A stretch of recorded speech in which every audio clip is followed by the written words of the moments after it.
Is the hype for Phönix Final Edition justified? Welcome to TAP channel. Hi everyone, I'm Yang. I bring impressions of IEMs, headphones, music players, and share unique insights into the world of wired portable audio setups. Today's topic is going to be on Vision Year's latest limited edition flagship launch, Phönix Final Edition. Its reception is really something incredible. From its official launch to less than 48 hours later, all 280 units have been fully factory sold out. So in this video, we will see, is the hype for Phönix Final Edition justified? How is its sound signature like? And how does it do well with different pairings? So I did get time to speak briefly to Minh and the rest of the VE team on the kind of design work that they have to do. They didn't really pick the easiest of things to do here, which is really typical of Vision Years, but the end result is really for all to see and marvel at. Phönix Final Edition really catches your eye with the deep striking purple and a faceplate that is finished in this beautifully carved sapphire glass. And when we look further into the sapphire glass, you can see the black diamond cut surface, which is framed by a purple ring. And of course, in the center, you get the unmissable purple Phönix emblem. And the pitfalls when working with glass materials are really plenty. And so to ensure the quality and consistency of this faceplate, you can imagine the amount of work that VE has to go through, the hoops they have to jump through to make this work. Now the efforts extends fully into the shell work, and the interplay of colors with the base gunmetal grey contrasting with the purple really shows off a more, you can say, darker contemporary look and feel, which is a fitting tribute to this final edition. In choosing its cable, I think Vision Years gave it a lot of thought because its shell has that grey gunmetal color and its faceplate is that sapphire glass with a rich striking purple. So in terms of cable color, they have chosen a deep dark purple. This premium 22 AWG cable uses VE's own custom developed 7N ultra pure single crystal copper material. This cable has a little bit of a nice waxed finish, so it makes it really smooth to touch. How does the cable sound like independently? I think that's something that we can break it down further. But I think what's important is how it pairs perfectly with the Phönix Final Edition.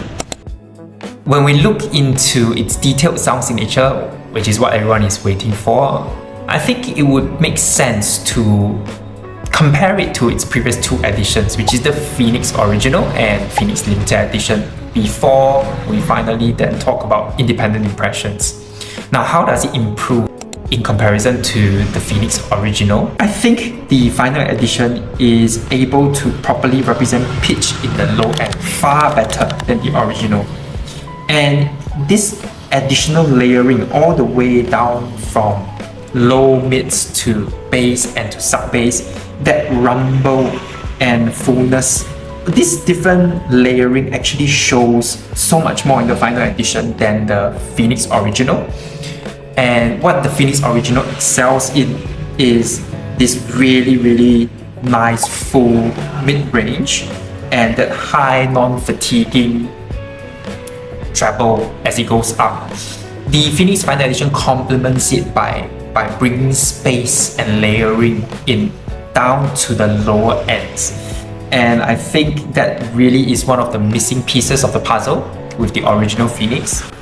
Now, how does it then compare to the limited edition? The easiest way to put it is the Phönix Limited Edition shows a lot of its technical performance, and it can be a little bit too technical, I found, apart from certain parts of its mids where for female vocals it sounds quite natural, but for male vocals it can be a little bit too technical, and the Final Edition takes that away by having a much more natural flow in complement to its high technical performance. It has that musicality that I thought was missing slightly in the Phönix Limited Edition. Now that we have comparisons out of the way, what's the first thought that comes to mind with independent impressions of the Phönix Final Edition? It's its sense of layering. I think this layering is really unique in the Phönix Final Edition. In the original Phönix, that vocal really stands out at you, but it sometimes is a little bit too full and too forward. Whereas in the limited edition, it's a little bit too technical. I think the Phönix Final Edition is able to blend and improve on what we felt was missing in both of these editions and put them together. Pitch, imaging, and staging is absolutely impressive. That's what really struck at me. And the Phönix Final Edition, on my first listen, I think first 10 minutes really drew me in. I felt that this sound was particularly special in this flagship space. We don't really have something so musical and so layered at the same time nowadays. And with the Phönix Final Edition, I really got that not overwhelmingly big sense of space. The stage is not overwhelmingly big, but enough so that I could hear the different layers. One of the examples, Fleetwood Mac's Dreams track, which is something that I think a lot of you love. When that cymbal struck, I could really hear that reverberation, not overly so, but every single layer of that reverb. And this is really something quite amazing when we look at how the setup of the VE actually is in terms of what drivers do they use. That's the really surprising part. So how did VE actually achieve something like that? What driver configuration did they use? The ability of its sub-bass to dip so low while getting the rumble and fullness really had me thinking about its driver configuration. And then comes the review that there is only one driver type in it, fitting into a super small shell, to say the least. That shell size is quite incredible among flagships because most flagships have shells that are rather large and difficult to wear. That problem doesn't exist with the Phönix Final Edition. So here's the review. There are only 13 BAs in it. That is both, I think, surprising and impressive at the same time. How can this 13 driver that's been set up in a newly configured 5-way crossover with, I believe, 4 bass drivers, 4 bass mids drivers, 2 mids drivers, 2 mids and highs driver, and 1 super high driver. This is the config of all 13 drivers. But how could they achieve this through the 5-way crossover and tuning to get the kind of sound signature we were looking at? Is only one part of the story. I think we have to look at it deeper via its manufacturing process. So Vision Years is able to have the diaphragm achieve increased structural rigidity and improve control over its movement behavior.